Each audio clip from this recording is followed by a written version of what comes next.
working there, I think there's a lot of people kind of more interested in one medicinal plant, if you know what I'm saying. And I thought, well, yes, that plant's important and it serves a purpose, but there's all these other native, indigenous, medicinal plants. And, you know, if I have a sore throat, I'm not gonna reach for cannabis. I'm gonna reach for slippery on bark, right?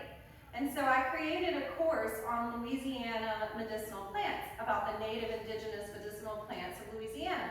And when you're in academia and you're building out a course, you have to think about the chronological order of information and how I'm going to convey this information to a group of very young people, students, right? And so I thought, well, I have to start with the Native American use of plants, the indigenous people. They're the first people, they're the first pharmacists. All of pharmacology is actually based on plant medicine, contrary to popular belief. And so I started with the Native Americans and looking at the Native American tribes of Louisiana. And I think most of us, you know, who are from here but not indigenous people, are familiar with some of those tribal names, like the Choctaw, the Acolapisa. You know, so I started looking and searching and finding literature. You know, that's just how academics work. You go to the literature. Anytime I have to write a research paper, I have to cite the literature, right? So if I want to study this plant and its medicinal properties, I have to cite where in the literature has it ever been said that this plant has some medicinal property. And I came across a paper from Bushnell, and being from St. Tammany Parish, having lived not far from here and also worked in Lacombe at Dubrock's Deli, making sandwiches a long time ago, and working at Billy Farrell's, serving probably some of you dinner at some point in my life, you know, I was like, oh, it's Lacombe. I'm familiar with that place. I grew up in the Honey Island Swamp. I'm familiar with these plants. I grew up camping and swimming and fishing on the Pearl River. So, you know, it was for me a paper that I was like, this is interesting. I want to start with this. This is where I started. Now, I found another paper by SPESS, published, I believe, in 1941, and that was on the Homa Nation. So that was plants used by the Homa Nation. So, and then since then, I've started looking at plants used by the Kashad. And also, when I went to LSU, I was very fortunate that someone I used to work with at USM, because that's where I got my undergraduate degree in Mississippi in environmental biology, he gave me this book over here, The Ethnobotany of Native Americans, or Native American Ethnobotany by Mormon. It's a really big book, it's a really expensive book, and I was very fortunate that it was gifted to me when I got my job at LSU. So that book has actually been extremely helpful in identifying the plants and all of the Native American tribes of North America and how they use those plants. But these are the handouts of the plants that are mentioned in this. So I would ask that you keep the clip on the full document and pass that around. And then I'm giving you all a copy of the medicinal plants that are cited in the paper, because what also was very interesting about the paper to me is that Bushnell cites the Choctaw name for the plant and then the scientific name for the plant.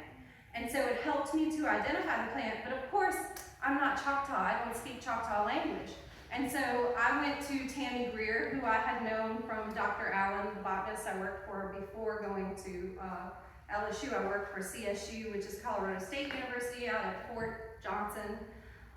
And so I went to Tammy and I wanted to find out, what do these words mean in Choctaw? Because number one, I thought in my mind, Bushnell's not Choctaw and he's recording this. He may not be recording it, the word accurately. He may be recording it more phonetically. And so is this even written correctly? Is this even recorded correctly? And then what does it mean? Because that can sometimes tell you, knowing what the Native American word means can tell you something about the plant.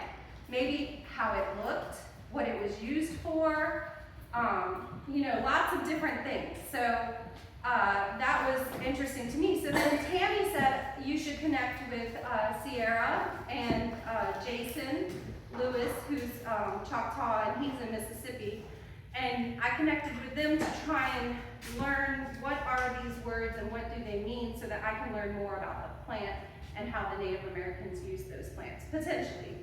not all of those words you'll see that they don't always mean how the plant was used.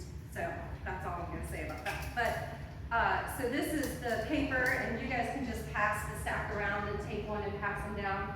And I brought enough for everybody to have a copy. And so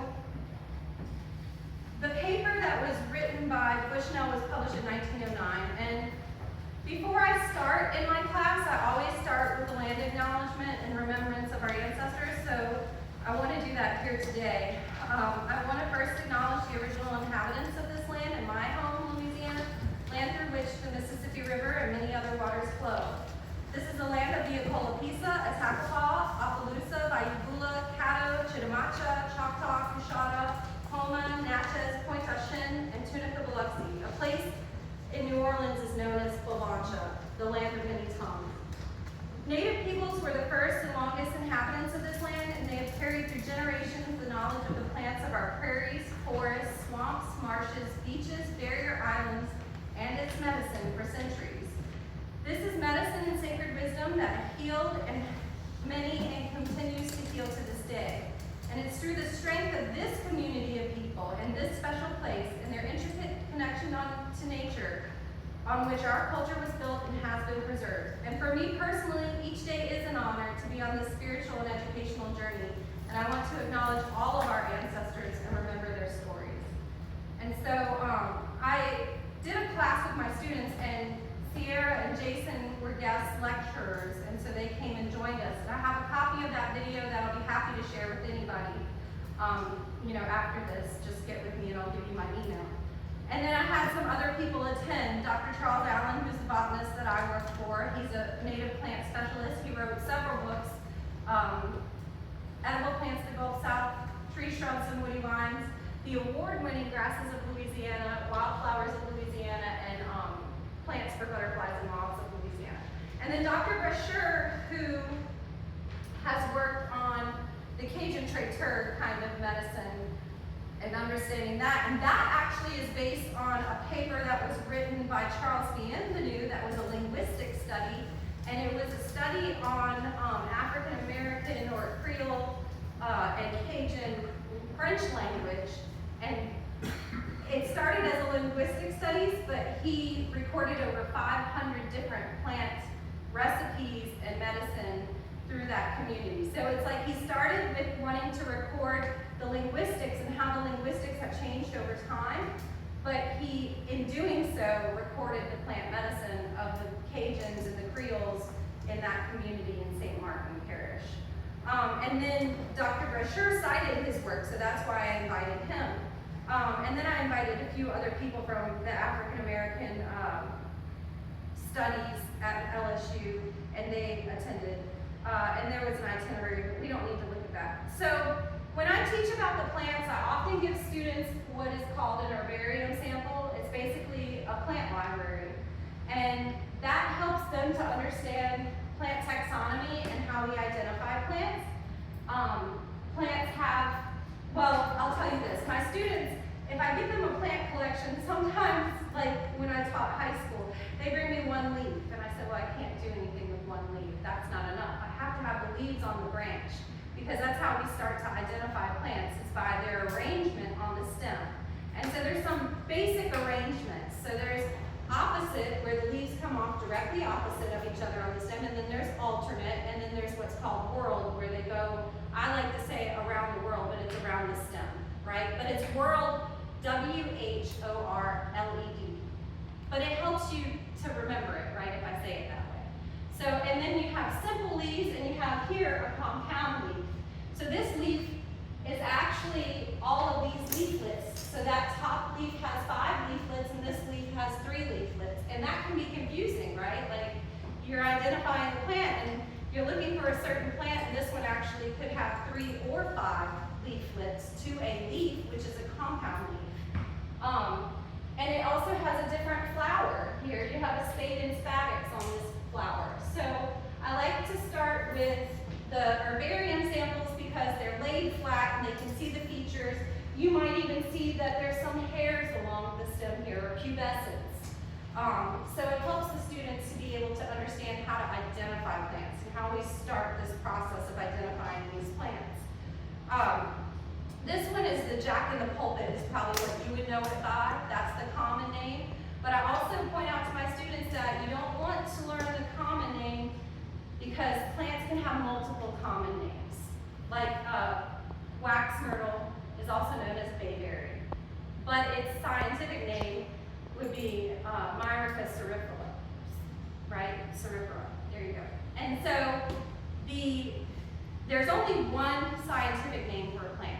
So learning the scientific name will help you to make sure you're identifying the proper plant. Because, you know, like what's a June bug in Louisiana is not always a June bug in Minnesota because they have different climates, right? So common names can be confusing and can confuse the plants. But each of these plants were used by the Choctaw, and in this paper, they're not, I have them in alphabetical order here, so they're not in exact order on the page. So you may have to jump around a little bit to see the Choctaw name for the plant and what it was used for on the paper, just so you can keep up with me. But this plant, the root of it was boiled in water and the extract was taken to make blood. So it was like a blood cleanser. And Jack in the Pulpit,